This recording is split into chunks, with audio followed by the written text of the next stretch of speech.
আপনাদের কথা দিয়েছিলাম ফিরে আসব আগামী সপ্তাহে ঠিক এই সময় আপনাদের পছন্দের অনুষ্ঠানকে সঙ্গে নিয়ে।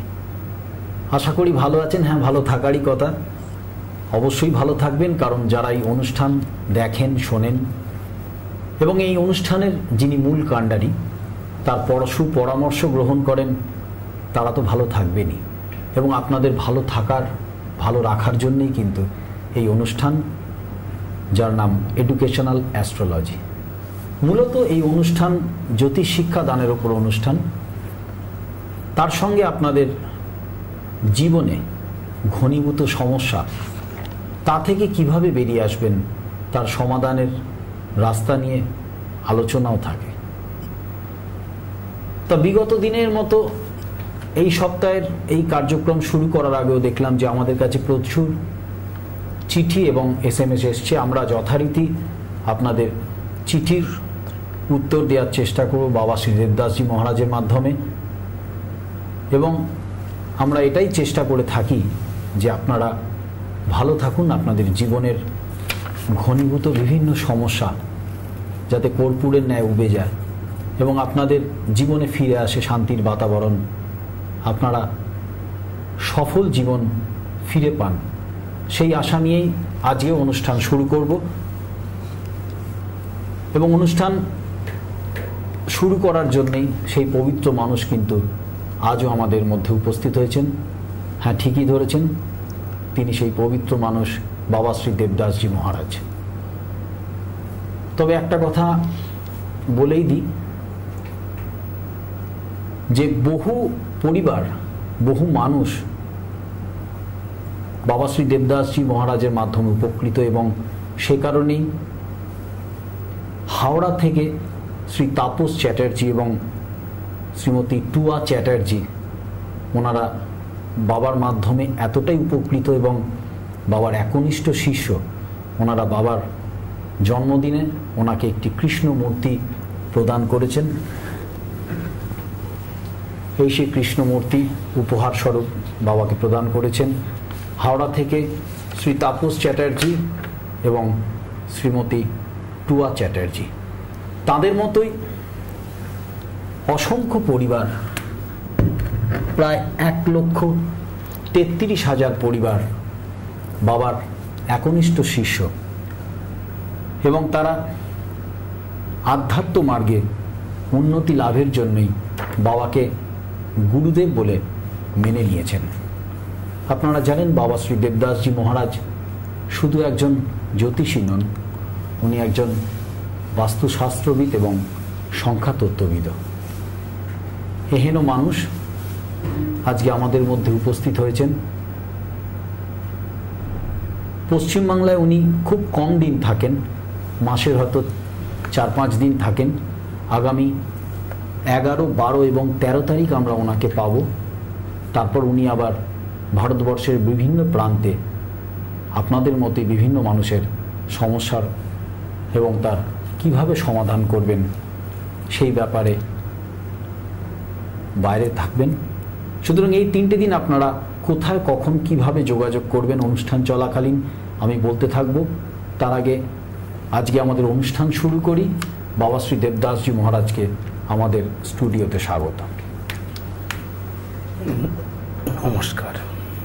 সর্বপ্রথমে টিভি মিডিয়া কর্তৃপক্ষকে এবং এই মুহূর্তে অক্লান্ত পরিশ্রম করে এই ক্যামেরার পিছনে থেকে যে সমস্ত টেকনিশিয়ান ভক্তরা এই অনুষ্ঠানকে লক্ষ লক্ষ দর্শকের কাছে পৌঁছে দিচ্ছ, সেই সমস্ত টেকনিশিয়ান ভক্তদের, এবং আমার সাথে স্টুডিওতে আছে আর্য বসু রায়, তোমাদের সকলকে আমার প্রীতি ও শুভেচ্ছা জানিয়ে, এবং সর্বোপরি এই মুহূর্তে তোমাদের জনপ্রিয় টিভি প্রোগ্রাম দেখবার জন্য যারা টিভি সেটের সামনে এসে উপস্থিত, তোমাদের সকলকে আমার প্রীতি ও শুভেচ্ছা জানিয়ে সর্বমঙ্গলময়ী শ্রী শ্রী তারা মায়ের চরণে তোমাদের জীবনের সার্বিক মঙ্গল প্রার্থনা করে অনুষ্ঠান শুরু করছি। Educational astrology. ভক্তগণ, আমরা আলোচনা করছিলাম ইষ্ট দেবতা নিয়ে। কোন নক্ষত্রে জন্ম হলে তোমার ইষ্ট দেবতা কি হবে এই নিয়ে আলোচনা করছিলাম। তার সাথে প্রচুর চিঠি এসে পৌঁছেছে, সেগুলো নিয়ে আলোচনা করব। দেবদাস বাবা, আমরা হিন্দু শাস্ত্রকে যতটুকু জেনেছি বা আমরা হিন্দুজমকে যতটুকু জেনেছি, আমরা বৈদিক ট্রেডিশনকে যতটুকু জেনেছি, তাতে জানি ঈশ্বর এক।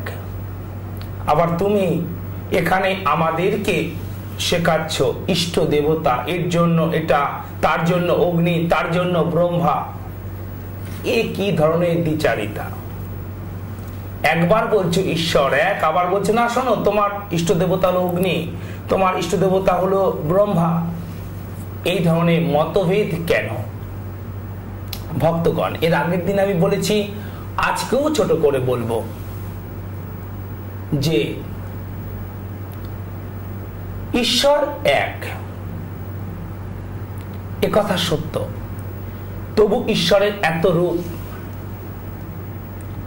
ভগবান শ্রীকৃষ্ণ বলছেন গীতাতে যে আমাকে যে মূর্তিতেই পূজা করুক না কেন, যে নামেই ডাকুক না কেন,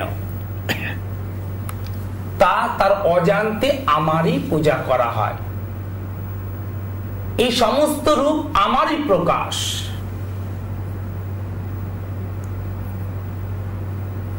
এই সমস্ত রূপ আমারই প্রকাশ।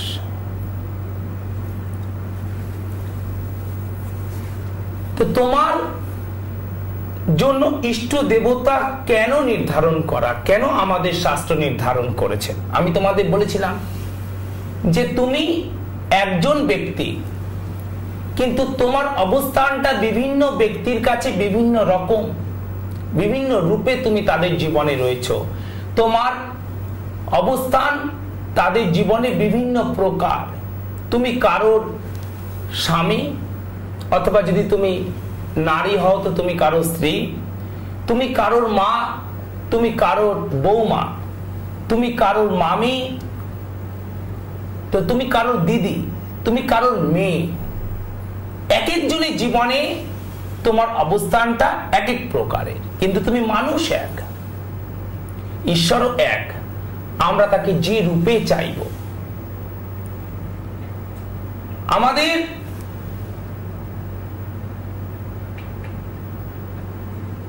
যে রূপে আমরা তাকে চাইব, আমরা যে রূপে তার সাধনা ভজনা করব, তিনি সেই রূপেই প্রকট হবেন। আমরা যদি তাকে মুক্তি রূপে চাই তাহলে শ্রীকৃষ্ণ, আমরা যদি তাকে দুর্গতি নাশিনী রূপে চাই তো দেবী দুর্গা, আমরা যদি তাকে বিদ্যা রূপে চাই তো মা সরস্বতী, আমরা যদি তাকে ধন সম্পদ ঐশ্বর্য রূপে চাই তো মা লক্ষ্মী, আমরা যদি তাকে শিল্প নিপুণ হিসেবে চাই তো বিশ্বকর্মা, আমরা যদি তাকে শক্তি রূপে চাই তো দশমহাবিদ্যা। কি রূপে আমরা তাকে চাইব? তিনি সেই রূপেই প্রকট হবেন। আমাদের প্রয়োজনটা কোন রূপে চাইবার রয়েছে।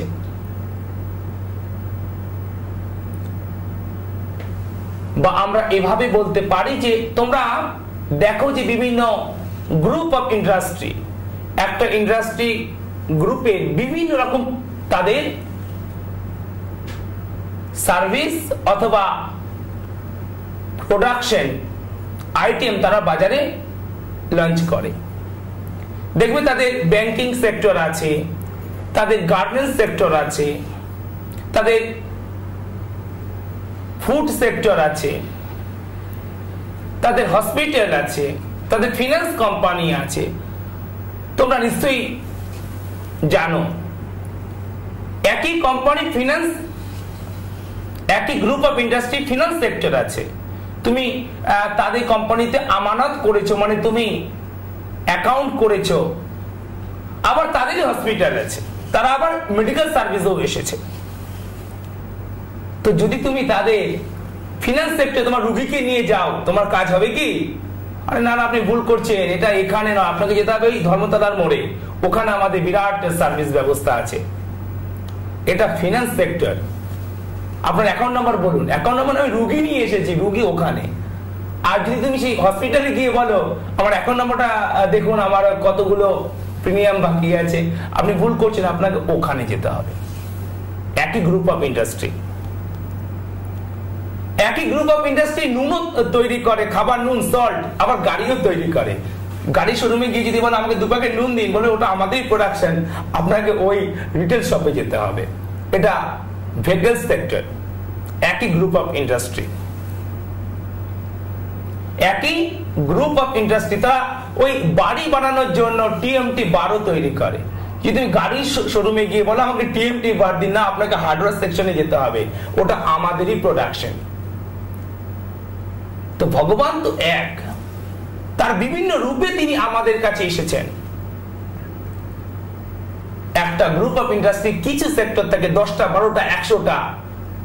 অর্জুন বলছে তোমার তো অনন্ত রূপ, তোমার কোথায় শুরু কোথায় শেষ আমি কিছুই দেখতে পাচ্ছি না। তোমার অজস্র মুখ, অজস্র হাত, অজস্র পা। আজ আমি জীবনে একই দেখছি, এতদিন আমি এক সূর্য দেখেছি, আজ আমি অগণিত সূর্য দেখছি। যে তুমি অগণিত সূর্য চন্দ্র গ্যালাক্সি নিয়ে খেলা করছো, তুমি এই পুরো গ্যালাক্সি তুমি চালাচ্ছ, একই দেখছি আমি।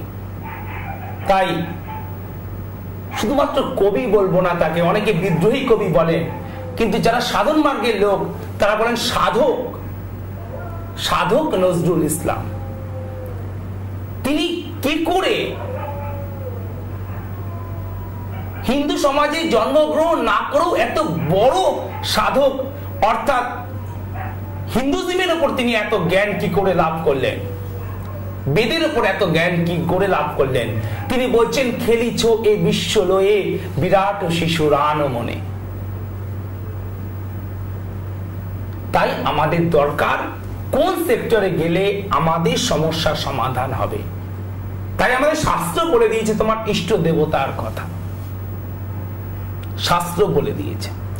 আমরা আলোচনা করেছিলাম যে যদি তোমার রোহিণী নক্ষত্রে জন্ম হয় তাহলে তোমার ইষ্ট দেবতা কি মনে আছে? ব্রহ্মা।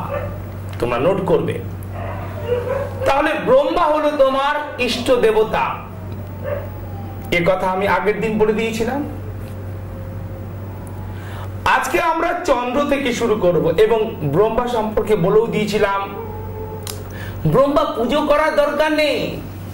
বাড়িতে খবরদার ব্রহ্মা পুজো করতে যেও না, এত সাহসিকতা তুমি দেখিও না। তাহলে কি ব্রহ্মা পুজো করা কি শাস্ত্র মতে অবৈধ, অন্যায়? না না, একবারও নয়, একবারও নয়। কিন্তু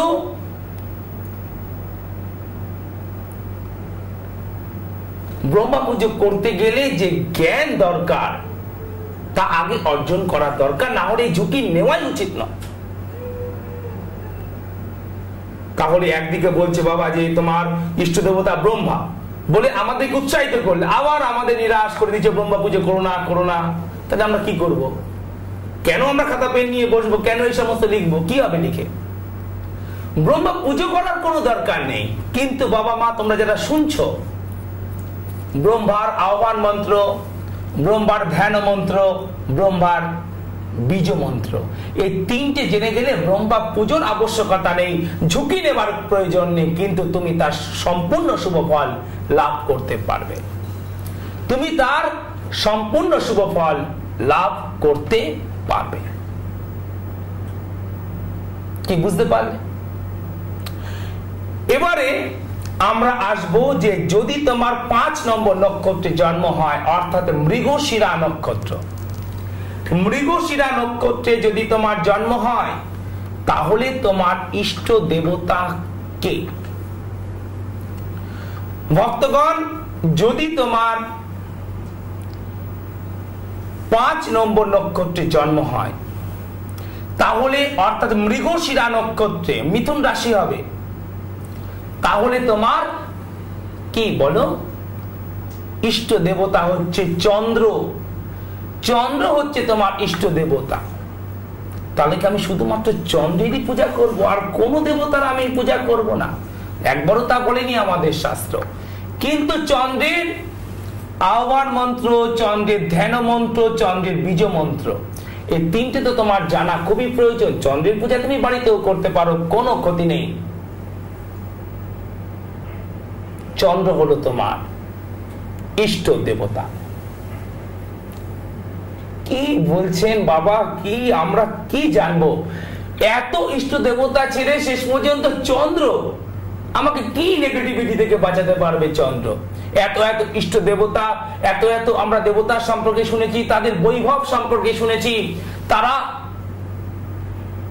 সংকটকালে বিপদ মোচন করেছেন শুনেছি। আপনি চন্দ্রকে নিয়ে এলেন, কি করতে পারবে চন্দ্র?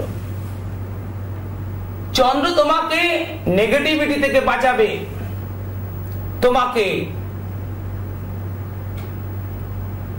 বিপদ থেকে বাঁচাবে, ষড়যন্ত্র থেকে বাঁচাবে, অনিষ্ট থেকে বাঁচাবে। কিছু তো বলুন তার সম্পর্কে, এমন কিছু ঘটনা আছে নাকি? আছে। ভগবান বিষ্ণু যখন মোহিনী রূপ ধরে অমৃত বিতরণ করছিলেন, সমুদ্র মন্থনের পর ভগবান বিষ্ণু যখন মোহিনী রূপ ধরে অমৃত বিতরণ করছিলেন, তখন রাহু এবং কেতু এই দুই দৈত্য দেবতার ছদ্মবেশে ঢুকে পড়েছিল ওই অমৃত লাভের জন্য। তারাও সেই সারিতে দাঁড়িয়ে পড়েছিল। ভগবান বিষ্ণুর কি লীলা দেখো! তিনি অন্তর্যামী, তিনি নাকি বুঝতেই পারলেন না। বুঝতে কে পারল? বুঝতে পারলেন চন্দ্র এবং সূর্য।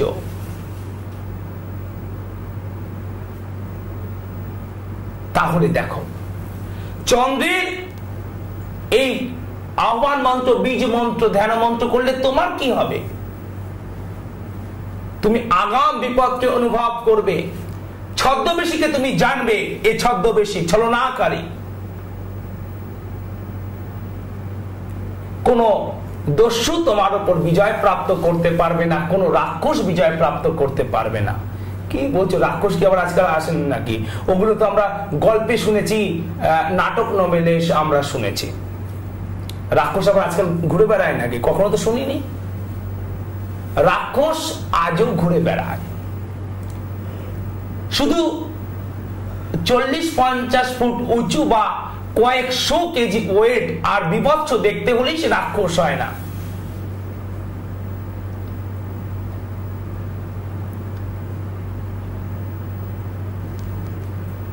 মানুষের মধ্যে লুকিয়ে থাকে এই রাক্ষসীয় প্রবৃত্তি, আর তাকেই রাক্ষস বলা হচ্ছে। আমি কোনো মন্তব্য করছি না যে কে বা কারা করেছে, কিন্তু নিশ্চয়ই কারা কেউ না কেউ করেছে বা একাধিক ব্যক্তি করেছে। নাহলে এই নারকীয় ঘটনা সম্পাদিত হলো কি করে? তোমরা যাকে নিঠারি কাণ্ড বলে জানো, কে করেছে আমি তাই নিয়ে কোনো মন্তব্য করছি না, কিন্তু কেউ না কেউ তো করেছে, এক বা একাধিক ব্যক্তি। তাহলে এই ঘটনা কি, এই কাজকে বাস্তবে রূপদান করা কি কোন প্রকার রাক্ষসীয় ঘটনা নয়? কোন প্রকার ছলনাকারী নয়? ছদ্মবেশী নয়? প্রশ্ন জাগে আমাদের মনে। শাস্ত্র একেই বলছে যে রাক্ষসীয় ঘটনা, দস্যু, তমগুণী। তো তোমাকে সেখান থেকে বাঁচাবে এই চন্দ্র। চন্দ্র তোমার ইষ্ট দেবতা। চন্দ্র শিবজির মাথায়, মহাদেব, দেবাদিদেব মহাদেবের মাথায় শোভা পায়। চন্দ্র তোমার ইষ্ট দেবতা, ভুলে যেও না। চন্দ্রের মহিমাই তোমাকে আলোকিত করবে, তোমাকে উজ্জ্বল করবে, তোমাকে স্নিগ্ধ করবে। স্নিগ্ধ ব্যক্তিত্ব, চন্দ্রের ব্যক্তিত্ব স্নিগ্ধ ব্যক্তিত্ব। ফিরে আসবো আলোচনাতে, দেখবো যে চিঠি কি আছে। প্রচুর চিঠি আমাদের এসছে। যেহেতু জ্যোতিষ শিক্ষাদানের উপর অনুষ্ঠান, সঙ্গে চলবে আপনাদের প্রেরিত চিঠির উত্তর, তাই মাঝখানে মাঝখানে কিছু চিঠি এবং তার উত্তরও দেবেন বাবা শ্রী দেবদাসজি মহারাজ। আমি প্রথম চিঠিটি পড়ছি, পাঠিয়েছেন স্বাতী বোস চন্দননগর থেকে। উনি লিখছেন, শ্রীচরণেশু দেবদাসবাবু, আপনি আমার প্রণাম গ্রহণ করবেন। আমি একজন স্টুডেন্ট হওয়াতে শুধুমাত্র রবিবারের রাত্রিবেলার অনুষ্ঠানটাই দেখতে পাই। আপনি যেভাবে প্রত্যেকটি সুন্দরভাবে বিচার বিশ্লেষণ করে বুঝিয়ে দেন তা আমার খুব ভালো লাগে। বর্তমানে আমি আমার বাবার শারীরিক অবস্থা নিয়ে কিছুটা চিন্তিত। দয়া করে যদি আমার নিম্নলিখিত কয়েকটি প্রশ্নের উত্তর দিয়ে দেন তবে বাধিত হব। প্রশ্নগুলো পরে পড়ছি, আগে বলি। বাবার জন্ম তারিখ দিয়েছেন 3 জুন 1944, 1944, রাত্রি 2টো, স্থান হচ্ছে ভালিয়া, হুগলি জেলাতে জন্ম। হ্যাঁ বলো। ওনার প্রশ্ন হচ্ছে, বাবার শারীরিক অবস্থা কেমন যাবে, আয়ু কত বছর, ভবিষ্যৎ জীবন কতটা সুখের হবে? আচ্ছা, তাহলে 3 জুন 1944 রাত্রি 2টো বলেছো মা তুমি, অর্থাৎ ইন্ডিকেট করছে যে 2 জুন রাত্রিবেলা 12টার পরে বাবার জন্ম। সেই জন্য অ্যাজ পার ইংলিশ ক্যালেন্ডার এটাকে 3 জুন ধরা হবে এবং শুক্রবার পেরিয়ে শনিবার ভোর হচ্ছে হুগলি জেলাতে তার জন্ম।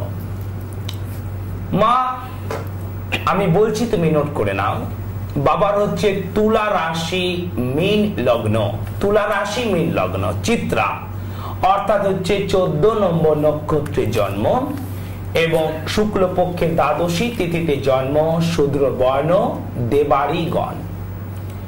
এখানে যেটি গ্রহ অবস্থান আছে আমি তাই নিয়ে আলোচনা করব এবং তোমরা অবশ্যভাবে মিলিয়ে দেখবে তোমাদের জন্মকুণ্ডলী। আগামী দিন পুণ্যতিথি বলতে আমরা মহালয়ার পুণ্যতিথিকেই বুঝি। মহালয়া হচ্ছে দেবী পক্ষের সূচনা। আপনারা যারা এই পুণ্যতিথি হচ্ছে গ্রহ প্রতিকারের সব থেকে সঠিক সময় এবং যারা এই পুণ্যতিথিতে অর্থাৎ মহালয়াতে গ্রহ প্রতিকারের জন্য বাবার শরণাপন্ন হয়েছেন তারা তো ভাগ্যবান বটেই। তা বলে যারা এখনো পর্যন্ত প্রতিকারের জন্য বাবার শরণাপন্ন হননি তাহলে কি তারা চিন্তিত হবেন? কখনোই না। সমগ্র দেবী পক্ষই চলবে গ্রহ প্রতিকারের জন্য সঠিক সময় এবং আপনারা যারা এখনো পর্যন্ত তাদের গ্রহ প্রতিকারের জন্য বাবার শরণাপন্ন হননি তাদের পক্ষে পুরো দেবী পক্ষের পুরো সময়টাই আছে। আমি অনুষ্ঠান চলাকালীন বলতে থাকব যে 11 তারিখ, 12 তারিখ এবং 13 তারিখ বাবা কোথায় কখন বসবেন অনুষ্ঠান চলাকালীন আমি বলতে থাকব।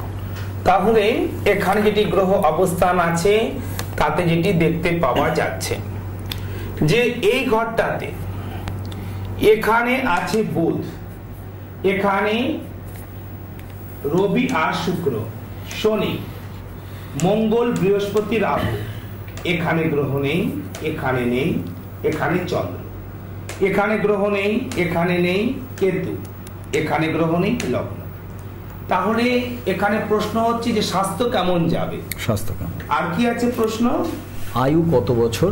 হ্যাঁ, এবং এই প্রশ্নটা করার কোনো মানে হয় না, তবু উনি জিজ্ঞেস করছেন ভবিষ্যৎ জীবন কতটা সুখের হবে। তাহলে সমস্ত প্রশ্নটাই এখানে বা বেশিরভাগটাই কিন্তু হচ্ছে স্বাস্থ্য সম্পর্কিত। তাহলে লগ্ন থেকে হেলথ, লগ্নপতি আছে 1 2 3 4 5, লগ্নপতি বৃহস্পতি এ ঘরে হচ্ছে শক্তিশালী। তাহলে স্বাস্থ্য ভালো যাবার কথা, কিন্তু কেন কিন্তু ভালো যাচ্ছে না বা সমস্যা থাকছে, ভালো যাবে না কেন? তার কারণ এখানে বৃহস্পতি রাহুর সাথে যুক্ত হয়েছে আর নিচস্থ মঙ্গলের সাথে রয়েছে। মঙ্গল বৃহস্পতি ভালো ছিল, গুরু মঙ্গল যোগ ছিল, কিন্তু মঙ্গল রাহু ছন্ন ছাড়া যোগ করে দিয়েছে। ফলে বাবার জীবনে একাধিকবার অপারেশন, সেলাই, হাড় ভাঙা এগুলো ঘটা স্বাভাবিক। আর কি আছে, এখানে আছে রাহু আর এখানে আছে কেতু। রাহু কেতুর একদিকে সমস্ত গ্রহগুলো আছে, আরেক দিকে কোনো গ্রহ নেই। রাহু এবং কেতুর একদিকে সমস্ত গ্রহগুলো আছে, আরেক দিকটাতে কোনো গ্রহ নেই। অর্থাৎ এইদিকে সব গ্রহ আছে 1 2 3 4 5, এই 5টা ঘরের মধ্যে কোনো গ্রহ নেই। অর্থাৎ কি বলতে চাইছি আমি, অর্থাৎ এখানে কোনো স্থূল গ্রহ নেই, একমাত্র চন্দ্র আছে। যদি চন্দ্রটাও এদিকে থাকতো তাহলে হয়ে যেত সম্পূর্ণ কালসর্প যোগ। এখানে সম্পূর্ণ কালসর্প হয়নি, এখানে চন্দ্রটা থাকার জন্য হয়েছে আংশিক কালসর্প যোগ। বাবার আংশিক কালসর্প যোগ আছে। আর কি আছে? আর এখানে আছে চন্দ্র, লগ্ন থেকে 1 2 3 4 5 6 7 8, অষ্টমে চলে গেছে চন্দ্র। প্লাস চন্দ্রের সাথে কোনো গ্রহ নেই, তার আগে এবং পরের ঘরটাতেও কোনো গ্রহ নেই। তোমরা নিশ্চয়ই এই বোর্ডটাকে দেখতে পাচ্ছ ক্লোজ ফ্রেমে। তো এটা হচ্ছে কেমুদ্রুম যোগ। সেজন্য বাবার শ্বাসকষ্ট, গলার কোনো প্রকার সমস্যা, প্রেসার, সুগার, অ্যানিমিয়া বা ব্লাড রিলেটেড কোনো প্রকার সমস্যা এবং ইউরিনের কোনো প্রকার সমস্যা দেখা দেওয়া স্বাভাবিক। চিন্তার কারণ নেই। কেন? একবার বলছি বাবা রোগ হবে, আবার বলছি যে চিন্তার কারণ নেই। কেন? তার কারণ 1 2 3 4 5 6 7 8, অষ্টমে চন্দ্র আছে, খারাপ আছে, কিন্তু চন্দ্রের উপর এখনো 7.5 লাগেনি, আর আগামী 2.5 বছরে লাগবে না। সেজন্য 2.5 বছর ভালো থাকবে স্বাস্থ্য, কিন্তু এখন থেকেই তার গ্রহ প্রতিকার করা উচিত। বিশেষত এই কালসর্পযোগের প্রতিকার কিন্তু করা উচিত, কারণ কালসর্পযোগ অ্যাক্টিভেট হয়ে আছে। সেজন্য অভিজ্ঞ কোনো অ্যাস্ট্রোপামিস্টের পরামর্শ গ্রহণ করো, আর তা মহালয়ার থেকে শুরু করে এই দেবী পক্ষের মধ্যে করো, তো খুবই ভালো হবে। কেন? তার কারণ বাবার এখানে যে গ্রহ অবস্থান দেখা যাচ্ছে, যে বাবার এখানে কালসর্প যোগ আছে, বৃহস্পতি ক্ষতিগ্রস্ত হয়ে গেছে এবং এখানে চন্দ্র দুর্বল হয়ে গেছে, চন্দ্র কেমুদ্রুম যোগে আক্রান্ত। তো এর জন্য দেবী পক্ষ খুব উপযুক্ত সময়। তুমি এই দেবী পক্ষের মধ্যে করো, অভিজ্ঞ কোন অ্যাস্ট্রোপামিস্টের পরামর্শ নাও, কারণ দেবী পক্ষ পূর্ণ তিথি, এটি গ্রহ প্রতিকারের জন্য অত্যন্ত শুভ সময়। যেমন শুভ সময় ছিল জন্মাষ্টমী, এখন হচ্ছে দেবী পক্ষ। বাবার পক্ষে ধনু রাশি এবং শতভিষা নক্ষত্র অশুভ। ধনু রাশি শতভিষা নক্ষত্র অশুভ, উত্তর পূর্ব দিক শুভ। উত্তর এবং পূর্ব দিক শুভ। বাবা উত্তর দিকে এবং পূর্ব দিকে কোন শুভ কাজ করা, এইসব দিকে মুখ করে শুভ হবে, আর পূর্ব দিকে মাথা দিয়ে শোয়া তো খুবই ভালো হবে। এবং বাবার জন্য শুভ রং হচ্ছে হালকা হলুদ, অরেঞ্জ বা হচ্ছে কমলা এবং পিঙ্ক বা গোলাপি। সাদাও বাবা অবশ্য ব্যবহার করতে পারেন, সাদা, উজ্জ্বল সাদা বাবার পক্ষে খুব শুভ হবে।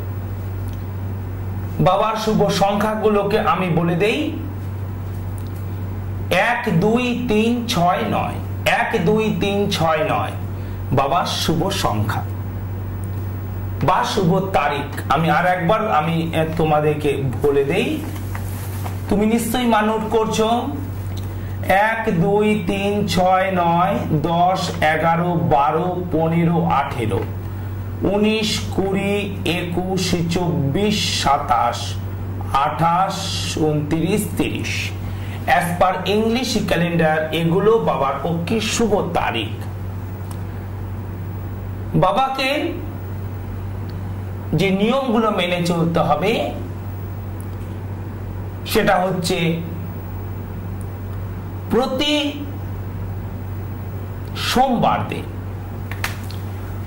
সোমবার দিন বাবাকে সাদা ফুল এবং সাদা চন্দন, সাদা ফুল এবং সাদা চন্দন শিবলিঙ্গের মাথায় দেবে এবং জল দেবে। জলটা গঙ্গা জলের সাথে বাবা যদি নারকেল জল দেয় তো খুবই ভালো হবে। আর কিছু মন্ত্র রয়েছে বাবার পক্ষে শীতল মন্ত্র খুব ভালো হবে। আমি একটা ছোট্ট মন্ত্র বলে দেই। ওম গাং গণে পতায় নমঃ সিদ্ধি বিনায়ক নমো নমঃ। এই মন্ত্রটা বাবার যে কোনো সময় 108 বার জপ করবেন। ভগবান মঙ্গল করুন। তুমি যত শীঘ্র সম্ভব এই দেবী পক্ষের মধ্যে গ্রহের প্রতিকার করো। দেবী পক্ষ অত্যন্ত শুভ সময়। সাথী দেবী, আপনার বাবার ব্যাপারে আপনার যা যা জিজ্ঞাসা ছিল বাবা শ্রী দেবদাসজি মহারাজ সম্পূর্ণরূপে আলোচনা করলেন। আপনার যে প্রশ্ন ছিল সেটি স্বাস্থ্য সম্পর্কিত এবং উনি যথাযথ আলোচনা করছেন, কিন্তু ভবিষ্যৎ জীবন সম্পর্কে যেটা আপনি বলেছেন, কারণ বাবা 1944 সালে জন্ম, অর্থাৎ বার্ধক্যে এসে উপনীত হয়েছেন, সেক্ষেত্রে ভবিষ্যৎ বলতে অনেকে পড়াশোনা বা চাকরির ক্ষেত্র নিয়ে প্রশ্ন করে। সুতরাং স্বাস্থ্য সম্পর্কিত প্রশ্নটাই মূল প্রশ্ন ছিল এবং উনি বলেছেন কি কি গ্রহদোষ উনি পেয়েছেন। মঙ্গল রাহু ছন্ন ছাড়া যোগ এবং আংশিক কালসর্প যোগ। আপনারা জানেন, বাবা একটু আগেও বললেন, আমি অনুষ্ঠান শুরু করতে গিয়েই বলেছি যে দেবী পক্ষের সূচনা মহালয়া থেকে এবং পূর্ণ দেবী পক্ষটাই কিন্তু গ্রহ প্রতিকারের সঠিক সময়। এবং সাথী দেবী, আপনাকে এবং সমস্ত দর্শকদেরই বলি যে কোনো গ্রহদোষের প্রতিকার কিন্তু আপনারা দেবী পক্ষে করাটাই কিন্তু সঠিক সময় হিসেবে মেনে চলুন। এটি আমার কথা নয়, এটি বাবা শ্রী দেবদাসজি মহারাজ আপনাদের উদ্দেশ্যে বলছেন এবং অনুষ্ঠান চলাকালীন আরও বলতে থাকবেন। সুতরাং এর জন্য সাথী দেবী, আপনি আপনার বাবার জন্য কোনো ভালো অ্যাস্ট্রোপামিস্টের সুপরামর্শ নিন এবং যদি আপনার মনে হয় আপনি বাবা শ্রী দেবদাসজি মহারাজেরও সুপরামর্শ নিতে পারবেন। আপনারা কোথায় কোথায় বাবার সঙ্গে যোগাযোগ করবেন সেটা বলে রাখি।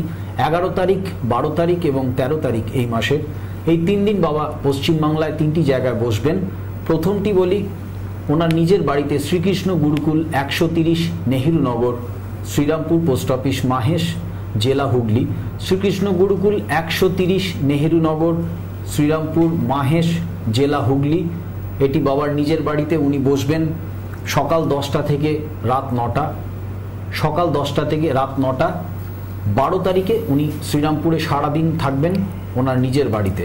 আপনারা আসার আগে এই দুটি ফোন নাম্বারে যোগাযোগ করে নিন, 26624721, 26624721 এবং 9830156738, 9830156738। কলকাতায় উনি দুটি জায়গায় বসেন, ভবানীপুর এবং সল্টলেক। কবে বসবেন ঠিকানা আপনাদের বলতে থাকছি। আমরা মূল অনুষ্ঠানে আবার ফিরে যাচ্ছি, আপনাদের অনুষ্ঠান চলাকালীন আমি বলতে থাকবো। তাহলে বাবা, এবারে আমি তোমাদের সামনে উপস্থাপন করছি, যদি তোমার 6 নম্বর আদ্রা নক্ষত্রে জন্ম হয় তাহলে তোমার ইষ্ট দেবতা কে? যদি তোমার 6 নম্বর অর্থাৎ আদ্রা নক্ষত্রে জন্ম হয় তাহলে তোমার ইষ্ট দেবতা কে? তাহলে তোমার ইষ্ট দেবতা হচ্ছে শূলভূত রুদ্র। শূলভূত রুদ্র, আমরা একে শিব বলতে পারি। শিব কোন রূপে আমরা তাকে চাইব? শিব রূপে আমরা তাকে দেখেছি উত্তাল নৃত্য করতে, শিব রূপে আমরা তাকে দেখেছি কৈলাসে বিচরণ করতে, শিব রূপে আমরা তাকে দেখেছি শান্ত স্নিগ্ধ ভাবে মাথায় চন্দ্র, মাথায় চন্দ্রমা, মাথায় গঙ্গার ধারা। শিব রূপে আমরা তাকে দেখেছি শিবলিঙ্গ রূপে। শিব রূপে আমরা তাকে দেখেছি শিবলিঙ্গ রূপে, তাও আবার দেখি কখনো কালো কখনো সাদা। শিব রূপে আমরা তো এত রূপে দেখেছি, তো কোন রূপে চাই? এর বাইরেও দেবাদিদেবের আর এক রূপ আছে। কোন রূপ? সমুদ্র মন্থনের ফলে যে বিষ উত্থিত হয়েছিল, যে বিষ আমাদের সম্পূর্ণ গ্যালাক্সিকে বিষময় করে দিত, পৃথিবীকে তো বটেই, সেই বিষ শিব নিজ কণ্ঠে ধারণ করে, তার নাম হয়েছিল নীলকণ্ঠ। কাহিনী এখানেই শেষ নয়। কাহিনী এখানেই শেষ নয়, তারপরের একটা কাহিনী আছে। কে তার লীলা দেখো, তিনি নাকি অচৈতন্য হয়ে পড়েছিলেন।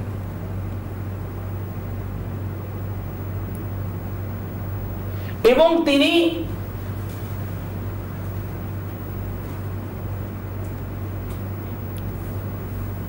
এই বিষের জ্বালা থেকে মুক্তি পাওয়ার জন্য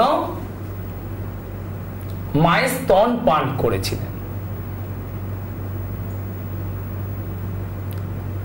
এই রূপ দেবাদিদেব বিষের জ্বালা থেকে মুক্তির জন্য তিনি মায়ের স্তন পান করছেন।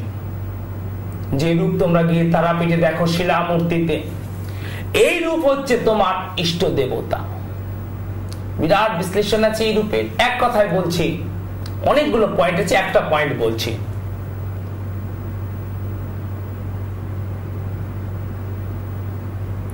এখানে দেখানো হয়েছে প্রাকৃতিক সমাধান। এখানে দেখানো হয়েছে প্রাকৃতিক সমাধান। আরো অনেক কিছু এখানে দেখানো হয়েছে, এই নিয়ে বলতে গেলে তো কতগুলো এপিসোড হয়ে যাবে। তো এই রূপ হচ্ছে তোমার পক্ষে ইষ্ট রূপ। তুমি দেবাদিদেবের এই রূপে ভজনা করো।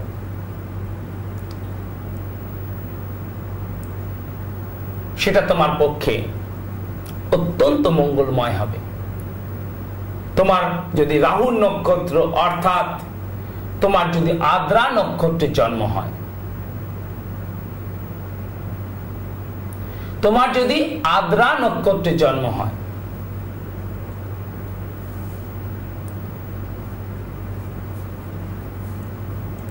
তাহলে তোমার কিন্তু প্রকৃতির সাথে মিশে থাকাই সব থেকে ভালো হবে।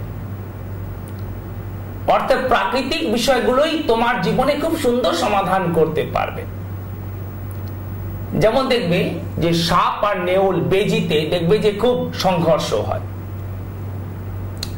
কখনো কখনো দেখবে যে সাপ তাকে আষ্টে পৃষ্ঠে জড়িয়ে নেয় বা নেবার চেষ্টা করে, তাকে দংশনও করে। কিছু সময়ের জন্য নেউল ছুটে যায় সাপকে ছেড়ে, আর জঙ্গলের মধ্যে থেকে কিছু সময়ের মধ্যে ঘুরে আসে। তোমরা যারা Discovery, national geographic, animal planet ইত্যাদি চ্যানেলগুলো ওয়াচ করো, বা এই কাহিনী তো যুগ যুগ ধরে চলে আসছে। বলছি নেউল কিছু প্রাকৃতিক বিষয়কে জানে, যে কোন গাছগাছরা তাকে বিষের জ্বালা থেকে বাঁচাতে পারবে।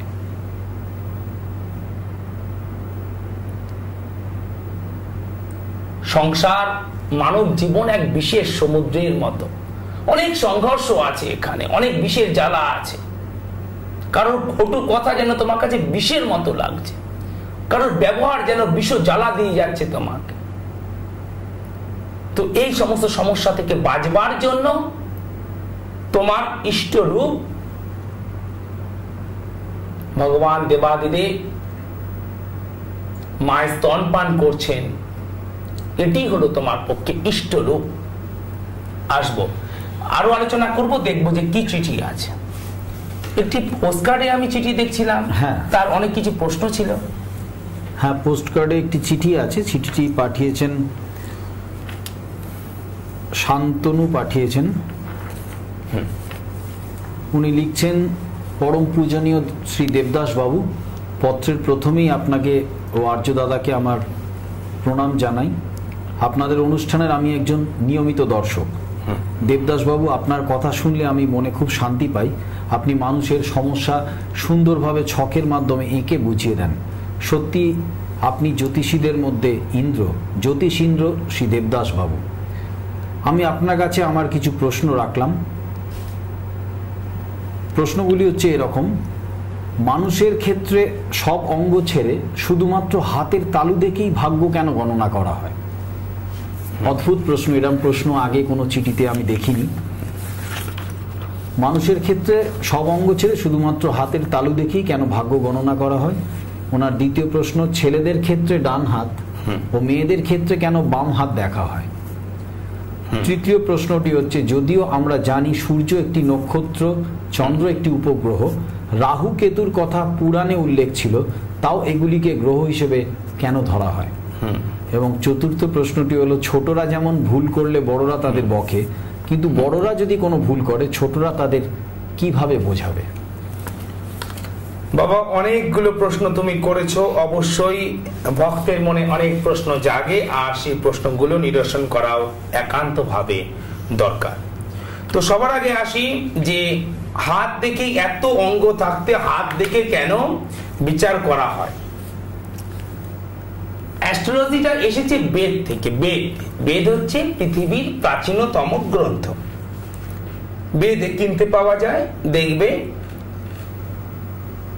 বেদ কিনতে পাওয়া যায়, এখন বাংলা ভাষাতেও আছে, তুমি তাকে রিড করতে পারো। অ্যাস্ট্রোলজির অনেকগুলো ভাগ আছে, যেমন মেডিকেল শাস্ত্রে অনেকগুলো ভাগ আছে, যেমন আইন শাস্ত্রে অনেকগুলো ভাগ আছে। বলে হচ্ছে ক্রিমিনাল লয়ার, ইনি ট্যাক্স দেখেন, উনি ট্যাক্স বুঝে, উনি ক্রাইমটা বোঝেন, কত ধারায় কি কি ক্রাইম, কি ব্যাপার উনি বোঝেন। ইনি ডাক্তার বাবু, ইনি নিউরোলজিস্ট, ইনি কার্ডিওলজিস্ট, ইনি এমবিবিএস করেছেন, ইনি সার্জন, ইনি কাটাছেড়া করেন, সবাই ডাক্তার বাবু। তো জ্যোতিষ শাস্ত্রে অনেকগুলো ভাগ আছে। একটা ভাগ হচ্ছে হরোস্কোপ, এই 12 ঘরের জন্মকুণ্ডলী। এটা অপরকে বোঝানো খুব সোজা, বিষয়টা কঠিন, কিন্তু অন্যের কাছে পৌঁছে দেওয়াটা খুব সোজা, যে এখানে এই গ্রহ আছে ইত্যাদি ইত্যাদি। শুধু হাত দেখে মানুষের বিচার করা হয় না, হরোস্কোপ একটা অত্যন্ত প্রয়োজনীয় বিষয়। এরপরে আছে হাত দেখা বা হস্তরেখা বিচার, আছে বাস্তু বিচার, সংখ্যা তত্ত্ব, বর্ণ তত্ত্ব, নিউরোলজি, কালার থেরাপি ইত্যাদি ইত্যাদি, অনেক কিছু আছে। তো এই মানব অঙ্গের মধ্যে একমাত্র হাত দেখাই নয়, এই হাত দেখাটা বা এই হস্তরেখাটা এসেছে সামুদ্রিক শাস্ত্র থেকে। সামুদ্রিক শাস্ত্রটা হচ্ছে মানুষের চেহারা দেখা, মানুষের চেহারা দেখা। কোন একটি ক্রাইম হয়ে গিয়েছে, সেই সময় সেখানে কোনো অডিও ভিডিও, কোনো ক্যামেরা ছিল না, কিন্তু প্রত্যক্ষদর্শীদের বিবরণ শুনে আর্টিস্টকে নিয়ে যান পুলিশ বা গোয়েন্দা বিভাগ। হ্যাঁ বলুন তো কেমন ছিল, চোখ কেমন ছিল, দাড়ি ছিল কি, আচ্ছা কপালটা ছোট না খুব বড়, নাকটা কি খুব ঠিকালো, চোখগুলো গোল গোল নাকি টানা, চোখগুলো ছোট ছোট নাকি বড় বড়, মুখটা কি ভরাট নাকি ইত্যাদি, হেয়ারস্টাইল কেমন ছিল। তারা অনেকগুলো ড্রয়িং করে, আর তখন প্রত্যক্ষদর্শী হবে না, এটা না এটা না, এইটা হ্যাঁ এইরকমই ব্যক্তি ছিল বা এটাই হয়েছে ঠিক। আর যারা এই বিষয়ে রিসার্চ করেন অপরাধ বিজ্ঞান নিয়ে, তারা কিন্তু বলে দিতে পারেন যে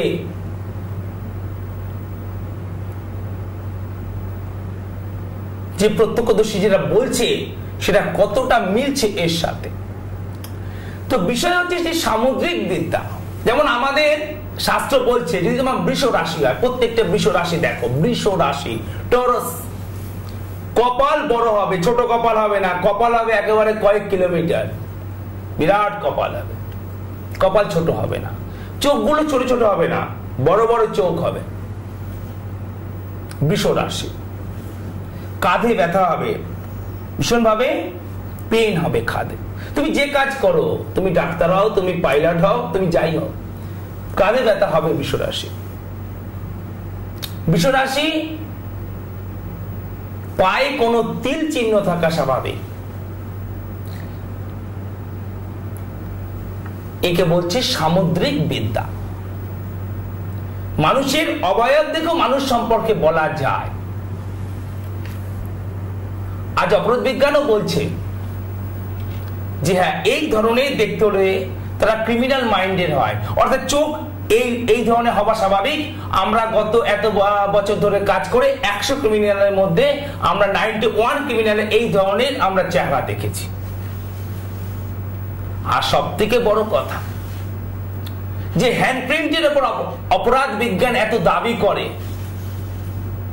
আপনাকে গ্রেফতার করা হচ্ছে কেন? ওই লাশের পাশে আপনার হ্যান্ডপ্রিন্ট পাওয়া গেছে।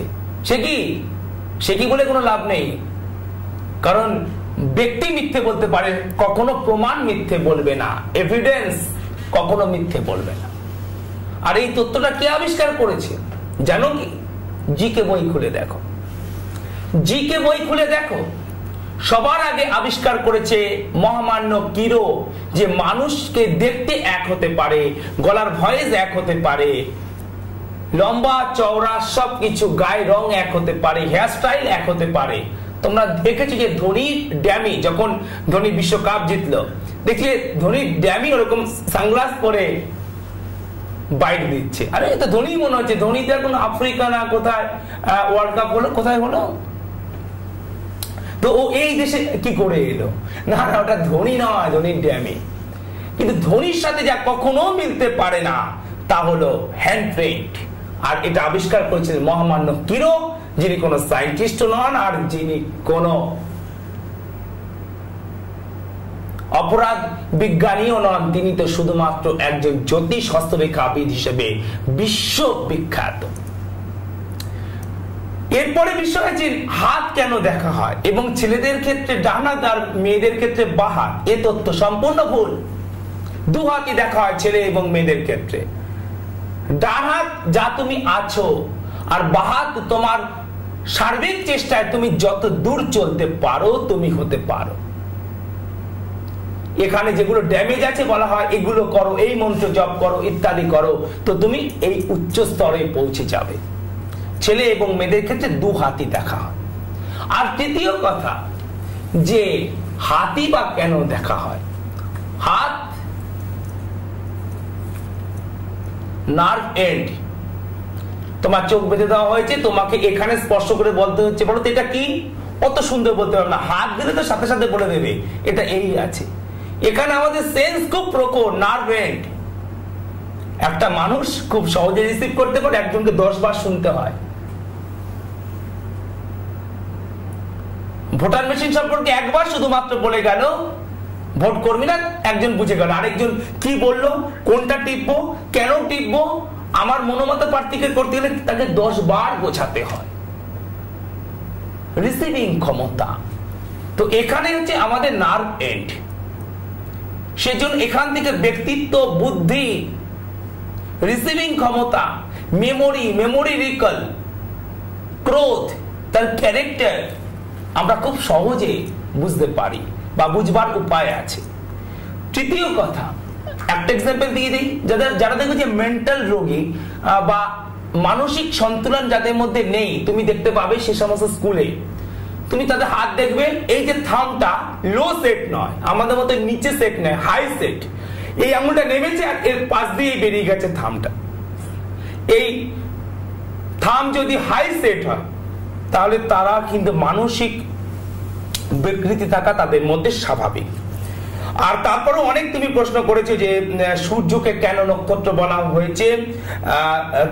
সূর্যকে নক্ষত্র বলা হয়েছে, তা সত্ত্বেও অ্যাস্ট্রোলজি তাকে গ্রহ বলে, এবং চন্দ্র উপগ্রহ তবু তাকে গ্রহ বলা হয়। এগুলো নিয়ে আমি বিগত 5 বছরে অনেকবার আলোচনা করেছি টিভি স্ক্রিনে। আজকে আর বাবা সময় নিয়ে আগামী দিন আলোচনা করব। আর বলে দিই রাহু কেতুকে নিয়ে অনেকবার আলোচনা করেছি। রাহু হলো সূর্যের ছায়া, কেতু হলো চন্দ্রের ছায়া। যে কারণে গ্রহণগুলো ঘটে থাকে, তাই গ্রহণ যখন ঘটে তার প্রভাব আছে আমাদের ওপর। এগুলো নিয়ে টিভিতে অনেক আলোচনা করেছি, করব আগামী দিন। তোমার নিজস্ব কোনো প্রশ্ন আছে, কোনো ডেট অফ বার্থ ইত্যাদি? না, ওনার নিজস্ব। আচ্ছা, তো বাবা যে তোমার এই প্রশ্নগুলো নিয়ে আজ সময় নেই, আমি এই চিঠিটা আবার একবার রিড করে তোমার বাকি প্রশ্নের উত্তর দেওয়া হবে। আজ আমি তোমাকে উত্তর দিলাম যে শুধু হাত দেখেই বিচার হয় না, শুধু ডান হাত বা বাঁ হাত দেখে বিচার হয় না। আর আমি তোমাকে উত্তর দিলাম যে রাহু হচ্ছে সূর্যের ছায়া, আর চন্দ্রের ছায়া হচ্ছে কেতু, আর চন্দ্রের ছায়া কেতু, এরা কোনো গ্রহ নয়, গ্রহের ছায়া মাত্র। তো আগামী দিন আলোচনা করব। আর এক্ষেত্রে আমি তোমাকে বাবা, আমরা আজকে আলোচনা করলাম 6 নম্বর আদ্রা নক্ষত্র পর্যন্ত।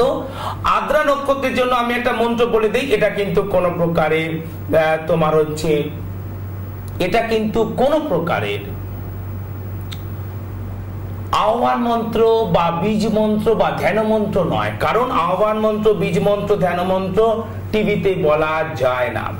যদি তোমাদের আদ্রা নক্ষত্রে যদি জন্ম হয় আর চন্দ্র রাহু, চন্দ্র কেতু যদি একসাথে থাকে, তাহলে এই মন্ত্রটা জপ করবে।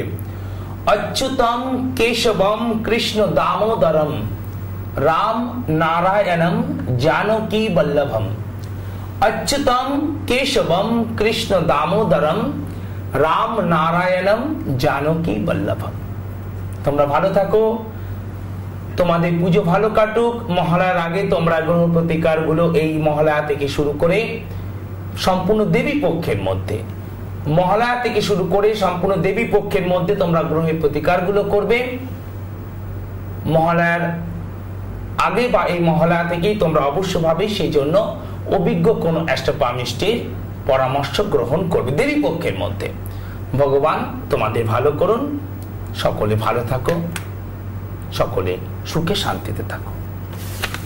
দর্শকরা দীর্ঘক্ষণ অপেক্ষা করছেন, ওনাদের একটি ঠিকানা আমি বলেছি যেখানে বাবা শ্রী দেবদাসজি মহারাজের সঙ্গে আপনারা যোগাযোগ করতে পারবেন। আরও দুটি ঠিকানা বলি। কলকাতায় যে দুটি জায়গায় উনি বসেন সেটি হলো ভবানীপুর এবং সল্টলেক। ভবানীপুরে উনি বসবেন 11 তারিখ, এ মাসের 11 তারিখ উনি ভবানীপুরে বসবেন বিকেল 5টা থেকে রাত 9:30 অবধি। ভবানীপুরের ঠিকানাটি আপনারা দয়া করে নোট করে নিন। ডিকিস বুটিক 26 আশুতোষ মুখার্জি রোড, ডিকিস boutique 26 Ashutosh Mukherjee road, bus stoppage গাঁজাপাড়, নেতাজি ভবন মেট্রো স্টেশন থেকে 9-10টা বাড়ি ছেড়ে গ্রাউন্ড ফ্লোরেই বাবার অফিস। সল্টলেকের ঠিকানাটি বলি। সল্টলেকে উনি বসবেন 13 তারিখ, একই সময় বিকেল 5টা থেকে রাত 9:30। 12 তারিখ ভবানীপুর, 13 তারিখ সল্টলেক। সল্টলেকের ঠিকানাটি হলো good luck point AE / 497 quality bus stop, good luck point AE / 497 quality bus stop, sector 1 Salt Lake. সল্টলেকে উনি বসবেন 13 তারিখ, ভবানীপুরে 12 তারিখ, ভবানীপুরে 11 তারিখ এবং শ্রীরামপুরে বসবেন 12 তারিখ। আপনারা এই দুটি নাম্বারে ফোন করে অ্যাপয়েন্টমেন্ট করে তবেই আসবেন। 26624721, 26624721 এবং 9830156738।